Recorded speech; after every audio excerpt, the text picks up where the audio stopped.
Dear students, I am Dr. Daud. The topic which I am going to discuss today is congenital neck masses.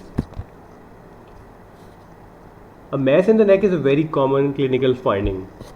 It can be benign, can be malignant, or it can be infectious or congenital. For the neck masses to understand, an appreciation of the embryological development of the cervical structure must be made to completely understand and treat the disorders of the neck.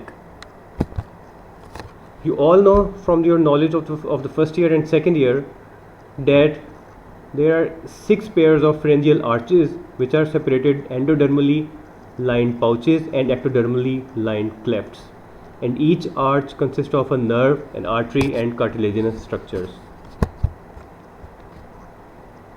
First branchial arch leads to the maxillary and the mandibular processes which regress to leave the malleus and incus.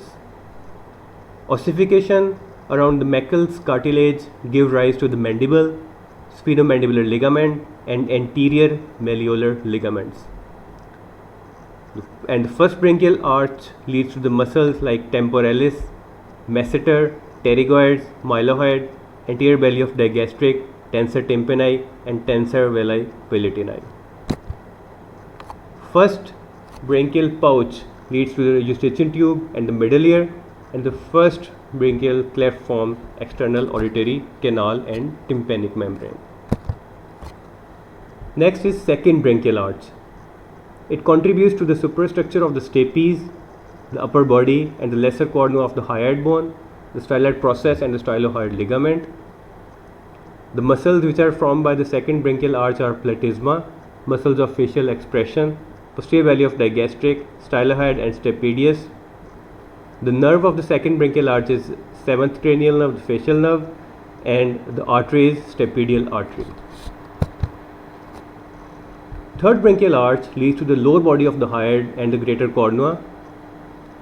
Muscles which are formed by the third branchial arch are stylopharyngeus, superior and the middle pharyngeal constrictors. The nerve is 9th cranial, the glossopharyngeal nerve, and the arteries are the common carotid and the proximal portions of the internal and external carotid arteries. Third branchial pouch leads to the inferior parathyroid, thymus gland and thymic duct. Fourth and sixth branchial arches fuse to form the laryngeal cartilages. The fourth arch leads to the muscles like cricothyroid, inferior pharyngeal constrictor. Nerve is superior laryngeal nerve, so the cricothyroid is supplied by the superior laryngeal nerve, and the artery is right subclavian and aortic arch. The fourth branchial pouch leads to the superior parathyroid glands and the parafollicular thyroid cells. Then the sixth branchial arch. All the remaining muscles of the larynx are supplied by the recurrent laryngeal nerve, so they are formed by the sixth branchial arch, and the artery is pulmonary artery and the ductus arteriosus. The thyroid gland is formed by the endoderm of the floor of mouth between the first and second arches, and it descends as bilobed diverticulum from the foramen caecum around the 4th week to rest by the 7th to 8th week. Neck masses can be divided into midline and lateral neck masses. We will discuss today the midline neck masses, and in my next lecture we will discuss the lateral neck masses. The midline neck masses include the thyroid nodules, thyroglossal duct, thymus gland anomalies and plunging ranula. Lateral neck masses include the branchial cleft anomalies, laryngoceles, dermoid and the teratoid cysts, lymphangiomas and hemangiomas.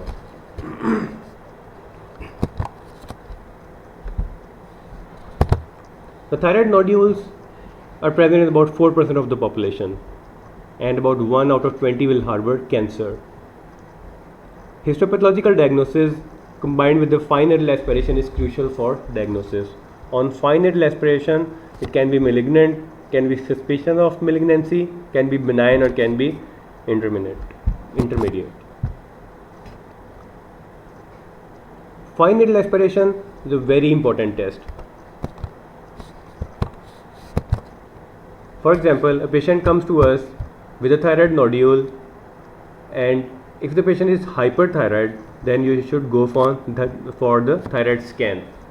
If the scan comes out to be hyperfunctioning, then we can go towards the iodine therapy, and if the scan comes out to hyperfunctioning, then you should go for the fine needle aspiration.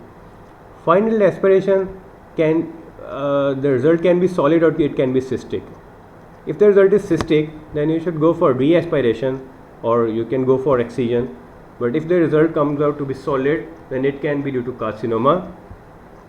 Then you should go for ultrasound and further excision. If it turns out to be inadequate, then you should go for again FNAC. If it turns out to be follicular adenoma, then you should go for thyroid scan, and again if the scan turns out to be hyperfunctioning, you should go for excision, and if it turns out to be hyperfunctioning, then you should go for iodine therapy to suppress the thyroid gland. And if it turns out to be goiter, and also again the suppressive therapy, and if there is no regression, you can go for re-aspiration or excision. Next is thyroglossal duct cyst.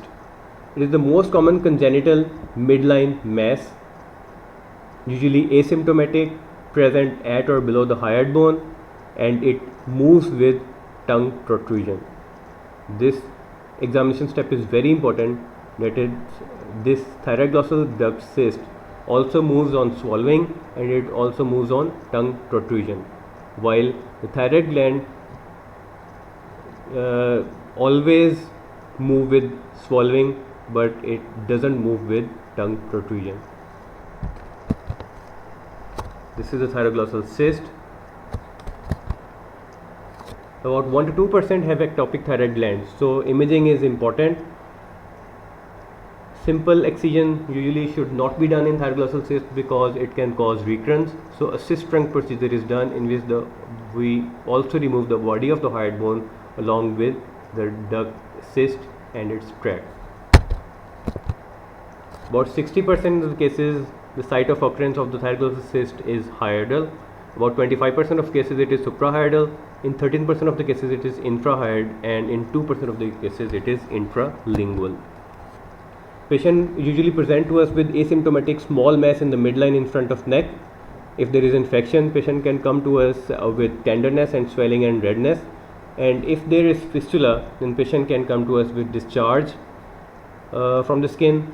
And if it is large in size, then it can also cause difficulty in swallowing and breathing. Cyst trunk operation, it is an operation which is usually done to completely excise the cyst along with the tract, and it is usually done under general anesthesia, and the body of the hyoid bone is also removed along with the cyst to avoid recurrence. Then the ectopic thyroid. About 90% of the ectopic thyroid gland are situated inside the tongue, that is 90% are lingual. About 1/3 are hypothyroid, elevated TSH, and present us with goiter. And symptoms are usually of base of tongue, obstruction or dysphagia, and surgical excision is the treatment of choice. Then the cervical thymic cysts. It usually results by the failure of the involution of the cervical thymopharyngeal ducts. Patient present to us with firm mobile masses that are present in the lower aspects of the neck. CT scan should be done to see the extent, and surgical excision is the treatment of choice, but the inferior limit of the dissection is brachiocephalic vein. A plunging granula. A granula is a type of mucocele. It is present in the floor of mouth.